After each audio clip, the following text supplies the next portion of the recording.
చందుర్తి నవరత్న దుర్గమాత ఆలయ కమిటీ ఎన్నిక కార్యక్రమం ఆదివారం నిర్వహించారు. చందుర్తి మండల కేంద్రానికి సమీపంలోని కొత్త చెరువు సమీపంలో ఉన్న శ్రీ నవదుర్గ దుర్గామాత ఆలయ కమిటీ ఎన్నిక ఆదివారం రోజున ఏకగ్రీవంగా జరిగింది. కమిటీ అధ్యక్షులుగా మండల కేంద్రానికి చెందిన పత్తిపాక వెంకటేష్, ఉపాధ్యక్షులుగా సిరికొండ తిరుపతితో పాటు కోశాధికారిగా మోతెబాబు కమిటీ కార్యవర్గ సభ్యులను ఎన్నుకున్నారు. ఈ సందర్భంగా నూతన అధ్యక్షులుగా ఎన్నికైన పత్తిపాక వెంకటేష్ మాట్లాడుతూ ఆలయ అభివృద్ధికి గ్రామస్తుల సహకారంతో కృషి చేస్తారని ఈ సందర్భంగా పేర్కొన్నారు. కార్యక్రమంలో ఆలయ శాశ్వత కమిటీ అధ్యక్షులు దారం నర్సయ్య, ప్రధాన కార్యదర్శి దారం రామచంద్రం, కార్యవర్గ సభ్యులు మెంగని రవి, పొంచెట్టి తిరుపతి, లింగాల తిరుపతి, ఇర్నం బాబు, బత్తుల శశి, పులి నరేష్ కార్యవర్గ సభ్యులు హాజరయ్యారు. దర్శిగా దారం చంద్రగాన్ని అలాగే మిగతా కార్యవర్గ సభ్యులను కూడా ఎన్నుకోవడం జరిగింది.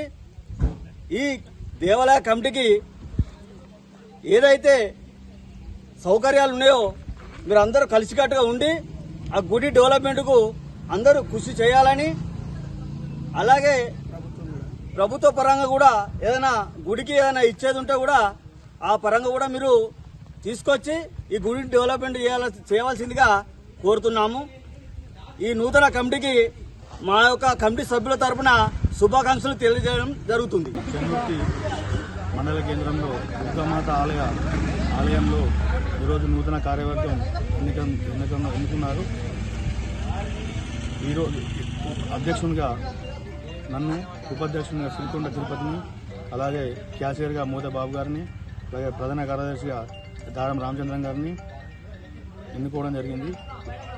కోశాధికారులుగా మెంగన్ రవి, తిరుపతి, లింగాల తిరుపతి మరియు ఇర్నం బాబు అందరూ ఎన్నుకోవడం జరిగింది.